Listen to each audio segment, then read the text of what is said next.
Breaking news చూస్తున్నాం. క్షుద్ర పూజల బెదిరింపుల కేసులో అరెస్టైన అఘోరికి 14 రోజుల రిమాండ్ను విధించింది చేవెళ్ల కోర్టు. దీంతో అఘోరిని కంది జైలుకు తరలించారు. తాను విచారణకు పూర్తిగా సహకరిస్తానని అఘోరి స్పష్టం చేశారు.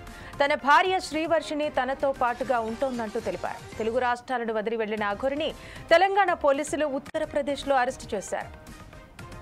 అనంతరం మంగళవారం మోకిలా పిఎస్కు తీసుకొచ్చారు. క్షుద్ర పూజల పేరుతో ఓ మహిళను అఘోరి బెదిరించినట్టు అఘోరిపై కేసు నమోదైంది. తల్వార్ గన్తో బెదిరించినట్టు ఓ బాధితురాలు ఫిర్యాదు చేసింది. పూజలు చేస్తానంటూ అఘోరి బాధితురాలి దగ్గర 10 లక్షల రూపాయలు తీసుకున్నట్టు ఆరోపించింది. ఈ నేపథ్యంలో అఘోరి శ్రీవర్షిని అరెస్టు చేసి మోకిలా పిఎస్కు తీసుకొచ్చారు. తాజాగా కోర్టులో హాజరుపరిచి కంచి జైలుకు తరలించారు.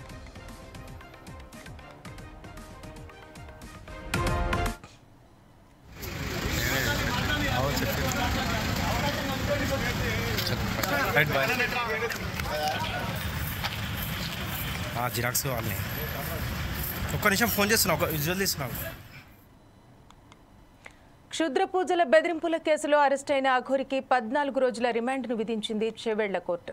దీంతో అఘోరిని కంది జైలుకు తరలించారు. తాను విచారణకు పూర్తిగా సహకరిస్తానని అఘోరి అన్నారు.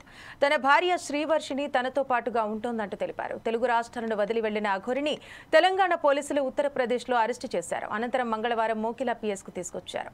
క్షుద్ర పూజల పేరుతో ఓ మహిళను అఘోరి బెదిరించినట్టు అఘోరిపై కేసు నమోదైంది. తల్వార్ గన్తో బెదిరించినట్టు ఓ బాధితురాలు ఫిర్యాదు చేసింది. పూజలు చేస్తానంటూ అఘోరి బాధితురాలి దగ్గర 10 లక్షల రూపాయలు తీసుకున్నట్టు ఆరోపించింది. ఈ నేపథ్యంలో అఘోరి శ్రీవర్షిని అరెస్టు చేసి మోకిలా పిఎస్కు తీసుకొచ్చారు. తాజాగా కోర్టులో హాజరుపరిచి కంది జైలుకు తరలించారు.